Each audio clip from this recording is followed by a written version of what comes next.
Boa tarde. O Departamento do Conselho Nacional de Justiça, que monitora e fiscaliza o sistema carcerário, completa 10 anos. Para marcar a data, hoje foi assinado um documento para a capacitação de pessoas que deixam a prisão. Será uma nova chance de recomeço. Esse é o destaque do Jornal da Justiça de hoje e você vai ver também. Justiça Federal autoriza busca e apreensão em endereços ligados ao vice-governador do Pará, Lúcio Vale. O político é alvo da Visayum, segunda fase da Operação Carta de Foral. Erro médico. No Distrito Federal, vítima consegue indenização na Justiça. E descobriu junto comigo lá no dia que tinha tirado o meu útero. E ainda, em Santa Catarina, trabalho desenvolvido com os detentos da penitenciária Curitibanos ganha o prêmio Inovare na categoria Destaque. Hoje conta com o apoio de 11 empresas que passaram a investir em outras ocupações para os detentos.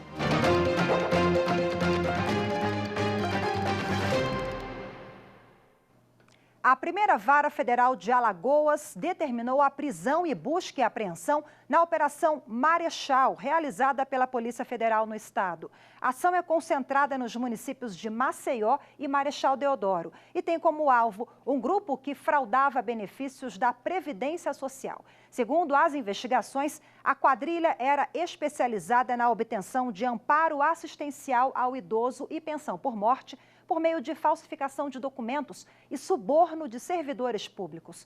Os policiais cumpriram 14 mandados de prisão e 20 de apreensão. Foram apreendidos vários cartões de bancos e de benefícios, joias, documentos e fotos de possíveis vítimas do golpe. E com a autorização da Justiça Federal em Belém, a Polícia Federal faz uma operação no estado que tem como alvo o vice-governador do Pará, Lúcio Vale. Ele é investigado por suspeita de participar de um esquema de fraudes em licitação que teria movimentado entre 2010 e 2017 mais de 39 milhões de reais em recursos públicos. Quem tem os detalhes é o repórter Gabriel Ciafrei. O político é alvo da Visayum, segunda fase da Operação Carta de Foral, que mira uma organização criminosa responsável por fraudar licitações e contratos públicos em 10 municípios do Pará. Entre os crimes investigados estão fraude em licitação, simulação de entrega de merenda escolar e pagamento de vantagem indevida a agentes públicos. O plenário do Supremo Tribunal Federal começou a julgar nesta quarta-feira se o não recolhimento de INSS pode ser considerado crime. 3 ministros já votaram e a continuidade do julgamento será na sessão de agora à tarde. O recurso é de 2 empresários de Santa Catarina. Eles deixaram de recolher o ICMS, o Imposto sobre Circulação de Mercadorias e Serviços, entre 2008 e 2010 e foram denunciados por isso. O ministro Luiz Roberto Barroso foi o primeiro a votar e votou pela continuidade da ação penal contra os sócios. Segundo ele, houve apropriação indevida do tributo. Ainda segundo o ministro, práticas assim comprometem a livre concorrência e prejudicam o país. Os crimes tributários privam o país dos recursos necessários para fazer a vida das pessoas melhores. Eu acho que a gente deve tratar os delitos tributários com seriedade. Tratar diferentemente furto da sonegação dolosa faz parte da seletividade do direito penal brasileiro, que considera que crime de pobre é mais grave do que crime de ricos. O relator foi seguido pelo ministro Alexandre de Moraes. Indústria de sonegação que afeta, inclusive, é o próprio Poder Judiciário. De 80 milhões de processos, 80,1 milhões, 31 milhões são sonegações fiscais, execuções derivadas, execuções fiscais de sonegação. Já o ministro Gilmar Mendes divergiu. Para ele, o caso é apenas de inadimplência. Como os sócios têm uma dívida com o fisco, isso não poderia ser punido criminalmente. Daqui a pouco, a partir das 2 horas da tarde, tem sessão plenária no Supremo Tribunal Federal. Vamos conferir agora a pauta completa de julgamentos. O primeiro tema da sessão plenária da tarde desta quinta-feira é separação de poderes e federação, com um único processo. Nele, os ministros poderão decidir se vão referendar medida cautelar em ação direta de inconstitucionalidade contra decreto que estabelece regras para a cessão de direitos de exploração e produção de petróleo e hidrocarbonetos pela Petrobras. Matéria orçamentária, financeira e repartição de receita é o tema com o maior número de processos da pauta. São ações cíveis originárias de diversos estados, tratando de cálculos do Fundo de Manutenção e Desenvolvimento do Ensino Fundamental e valorização do magistério. Matéria penal fecha a pauta da semana com recurso de agravo em uma reclamação, onde se discute se é obrigatória a realização de audiência de custódia em todas as modalidades de prisão e não apenas nos casos de prisão em flagrante. Mais informações sobre a pauta de julgamentos no site do Supremo Tribunal Federal, stf.jus.br. O Superior Tribunal de Justiça decidiu que seguradora não é obrigada a enviar cópia de processo administrativo a advogado. Vamos entender melhor essa decisão agora na reportagem de Jesus Mosquera. Os ministros da terceira turma analisaram um caso que começou com um pedido de um advogado. Ele tem escritório no Paraná e pediu à seguradora para enviar o processo administrativo em que foi negada a indenização do seguro DPVAT a uma cliente dele, vítima de acidente de trânsito. A seguradora, que fica em Sergipe, não atendeu a solicitação. Diante da recusa, o advogado entrou na justiça, conseguiu uma decisão favorável em primeira instância e o processo administrativo finalmente foi enviado. O juiz também condenou a seguradora a pagar honorários advocatícios sucumbenciais, que são devidos à parte vencedora. A seguradora recorreu ao Tribunal de Justiça de Sergipe e a sentença foi reformada. O advogado, na tentativa de restabelecer a sentença, recorreu ao STJ. Mas os ministros confirmaram o acórdão do TJ estadual. Segundo o relator, ministro Paulo de Tarso Sanseverino, não há no ordenamento jurídico norma que obrigue a seguradora a encaminhar documentos para o escritório de advocacia que patrocina a segurada. Na verdade, apontou o ministro, o direito dos advogados é o de ter acesso aos autos de qualquer processo, administrativo ou judicial. O ministro Marco Aurélio do Supremo Tribunal Federal rejeitou a tramitação da ação ajuizada pela vice-governadora de Sergipe, Eliane Aquino Custódio, no exercício das atribuições do cargo de governador. Ela pedia a suspensão de decisões da Justiça do Trabalho que determinaram o bloqueio de valores na conta bancária da Companhia de Saneamento de Sergipe para saldar dívidas trabalhistas.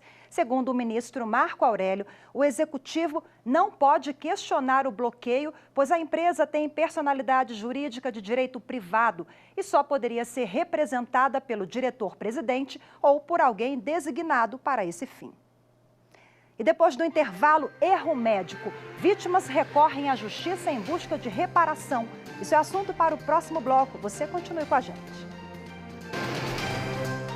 Justiça é praticar o que é de fato, o que é de verdade, aquilo que é de direito do cidadão.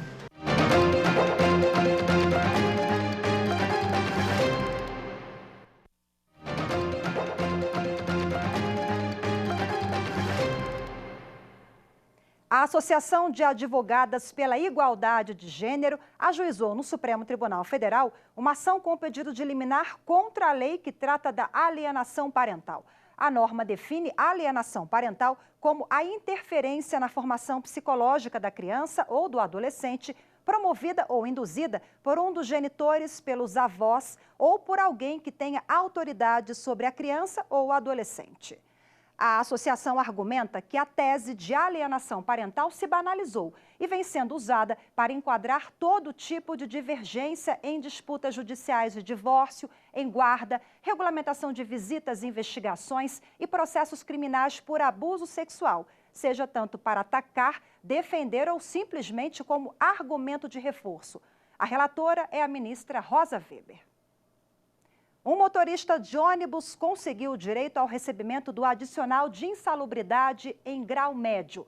Para os ministros da seção 1 de dissídios individuais do TST, a exposição à vibração acima dos limites de tolerância previstos nas normas regulamentadoras. Ela acarreta risco à saúde do empregado.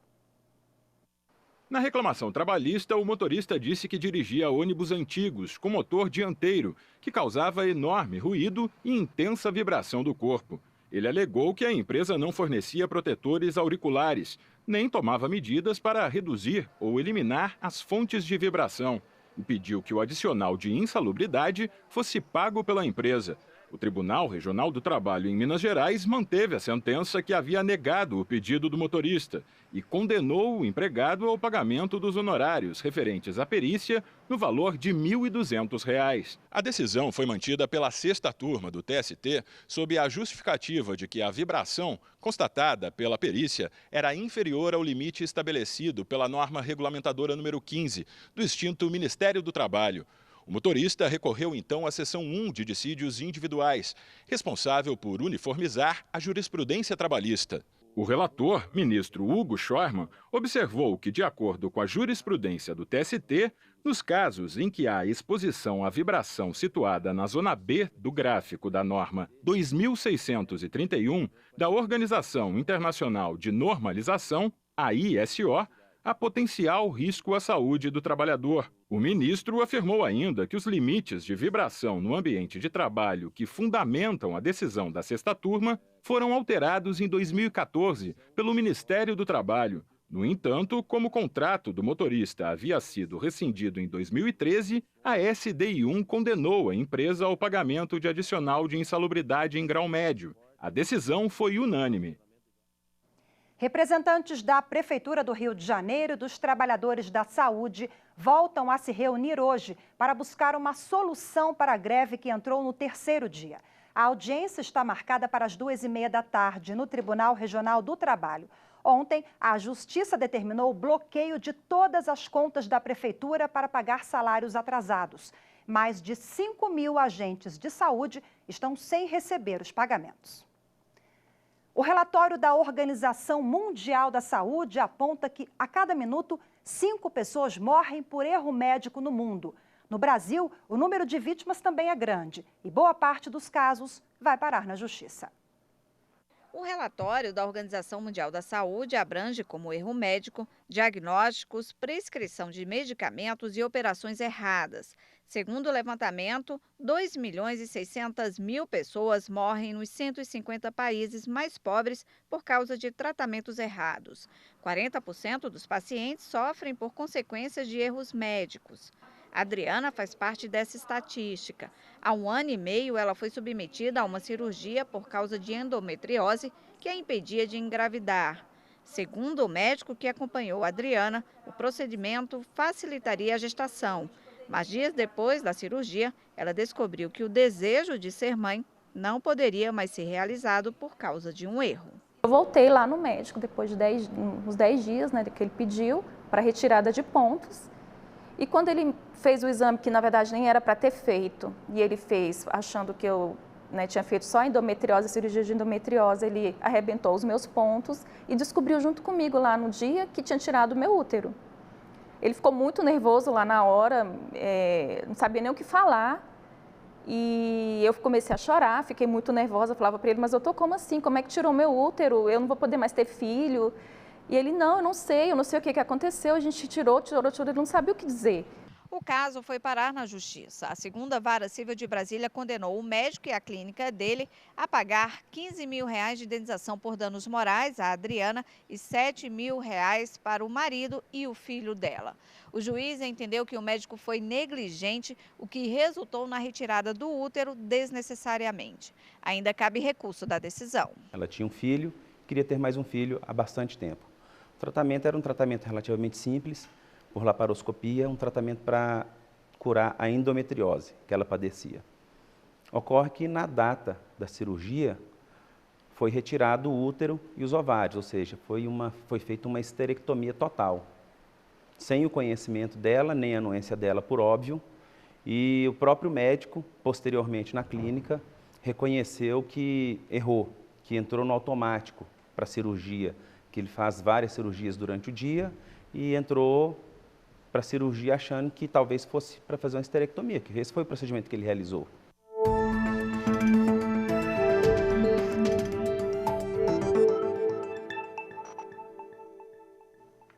Bom, e para falar mais sobre o assunto, eu recebo agora aqui no estúdio o médico e advogado Flávio Abreu. Flávio, seja bem-vindo, boa tarde. Boa tarde, Rafaela, boa tarde a todos.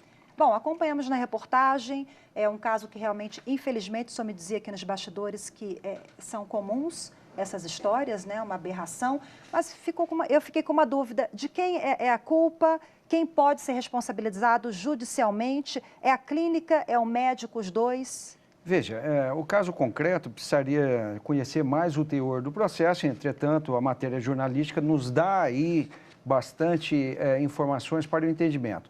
Nos parece que houve ali um desrespeito à dignidade da pessoa humana e a falta do consentimento esclarecido com as comprovações dos diagnósticos, que leva a essas situações. Procedimentos mal indicados, procedimentos mal conduzidos, intercorrências durante a execução do procedimento, e aí você também tem que olhar o ambiente. Se o profissional que está ali, a equipe profissional, está tendo as condições de trabalho específicas para poder dar o melhor àquele ato.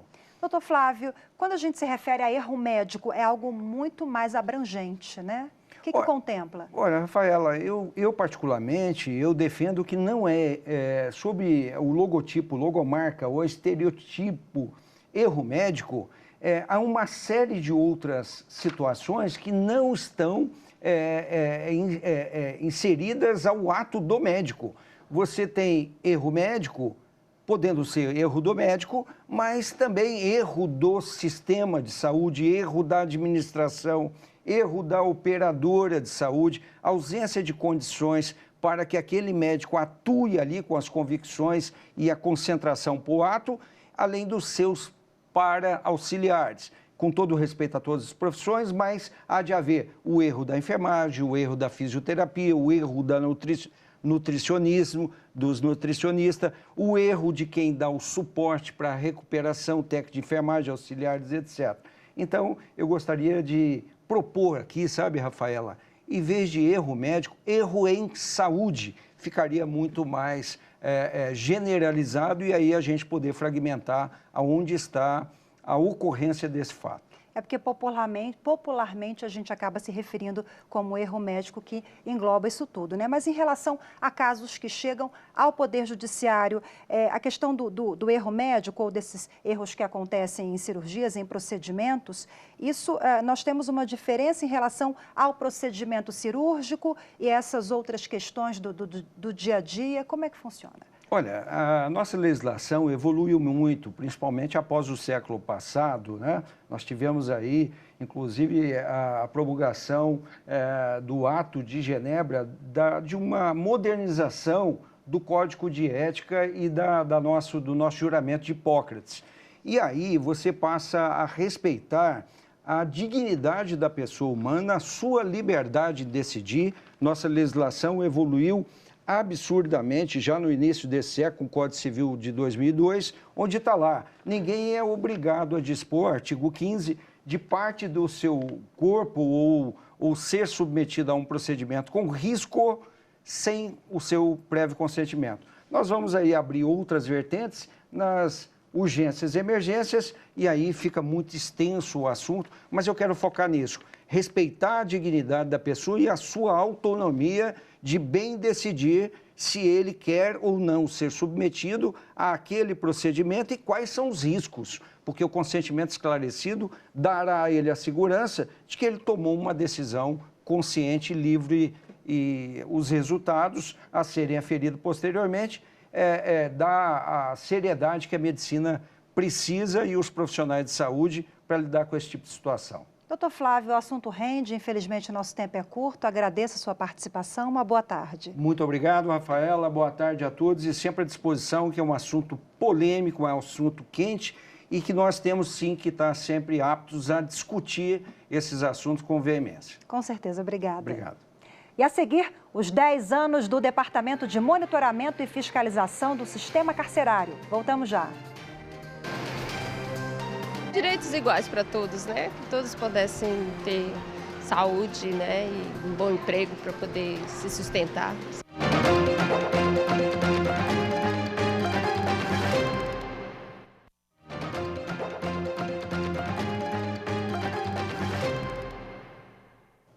O Departamento de Monitoramento e Fiscalização do Sistema Carcerário completa 10 anos com novas medidas para tentar aperfeiçoar o modelo prisional no país.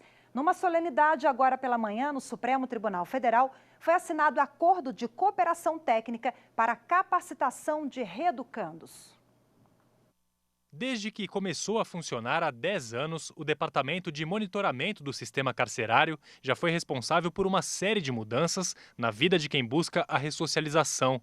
Ações como mutirões carcerários foram responsáveis por liberar milhares de presos, que já tinham cumprido a pena ou que estavam detidos ilegalmente. O departamento também estimula o trabalho e cursos de formação profissional nos presídios, além de desenvolver sistemas eletrônicos que contêm informações sobre os presos. Tudo para aperfeiçoar o sistema e aumentar as chances de reinclusão de quem cumpre pena na sociedade. Ações como essas foram lembradas durante a comemoração pelos 10 anos do DMF.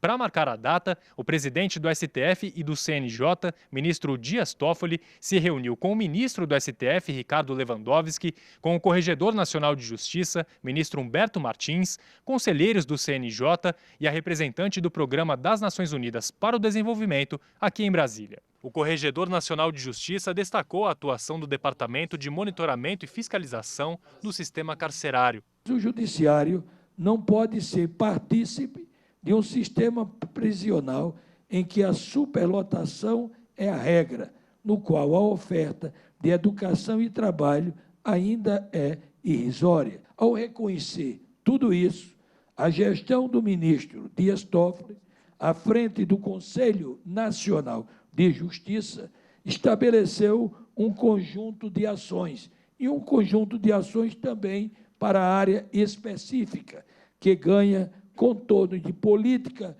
judiciária ao prever articulação de diversos órgãos e instituições para o real enfrentamento da questão prisional no Brasil. Os participantes puderam acompanhar parte do documentário feito pela TV Justiça sobre o departamento, que vai ao ar em breve. Decidimos criar as audiências de custódia. Foi lançado um selo comemorativo pelos 10 anos do departamento. Também foi lançado o Fundo Justiça Presente para melhorar as ações referentes ao sistema prisional.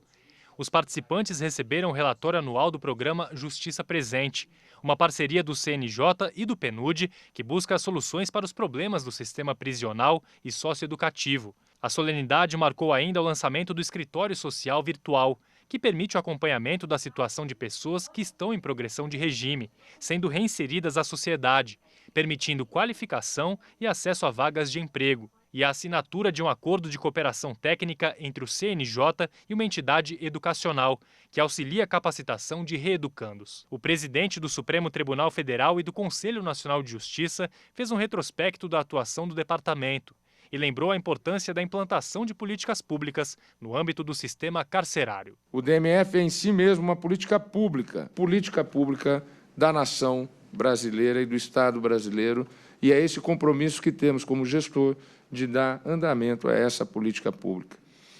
Desde a sua criação, o DMF protagonizou importantes iniciativas no cumprimento de sua missão institucional. Um trabalho desenvolvido com os detentos da Penitenciária Regional de Curitibanos, em Santa Catarina, ganhou o prêmio Destaque da 16ª edição do Inovare, com o tema Promoção e Defesa dos Direitos Humanos. A iniciativa de um empresário da região ajudou a acabar com as tentativas de fuga dos presos. Desde 2010, 40% dos presos da penitenciária Curitibanos trabalham na produção de estofados, camas e travesseiros. A iniciativa foi tomada com a ajuda de um empresário da região. E além de contribuir na ressocialização dos presos, 25% do valor que cada detento ganha voltam para a manutenção do sistema penitenciário. Ganha o Estado, ganha o detento e ganha o empresário, porque você paga salário mínimo e não tem encargos nenhum. E 25% de salário mínimo fica para o complexo, para arrumar, fazer melhorias, fazer reformas. Então, o nosso complexo em Santa Catarina, ele está dando exemplo ao Brasil. O projeto, que começou com um empresário, hoje conta com o apoio de 11 empresas que passaram a investir em outras ocupações para os detentos. Já foram R$ 4,5 milhões de investimento. Com o trabalho, os presos ganham dinheiro para ajudar a família. Além disso, a cada 3 dias trabalhados, eles têm 1 dia de redução da pena. As biografias de 2 juristas brasileiros que se confundem com a história do direito do país foram lançadas nesta quarta-feira no Supremo Tribunal Federal, em Brasília. Os livros são reedições da vida e obra de Teixeira de Freitas, advogado, juiz e professor, que fez o esboço do Código Civil brasileiro, e também de Clóvis Bevilacqua, jurista, professor, historiador e jornalista. As obras fazem parte das comemorações do centenário de nascimento do autor e jurista Silvio Meira. A decisão de republicar as suas obras é uma feliz iniciativa do instituto que leva o seu nome, que congratulo na pessoa do seu presidente, o senhor André Augusto Malcher Meira, aqui presente, e a toda a família de Silvio Meira, porquanto todas essas homenagens seriam ainda insuficientes pelo legado que deixou no nosso país. O presidente do Instituto Silvio Meira, André Meira, neto do jurista, disse que os livros vão além do registro biográfico. São 2 livros, não só apenas biógrafos, não só apenas livros de história de vida dos 2 grandes juristas, mas são livros, sobretudo, de direito. Porque o professor Silvio Meira, ao fazer a análise do Teixeira e do Clóvis, o faz no contexto nacional e internacional, e estudando as suas obras específicas do esboço do Código Civil e do Código Civil de 16. Portanto, quem tiver o prazer da leitura vai ler um livro de história do direito brasileiro, do direito internacional e um livro jurídico, porque aqui se aprende direito civil, sobretudo. E o Jornal da Justiça de hoje termina aqui. Você fica agora com o programa Papo Cidadão. Logo em seguida tem Direto do Plenário, com a transmissão ao vivo dos julgamentos do plenário do Supremo Tribunal Federal. Para você, uma ótima tarde e até amanhã.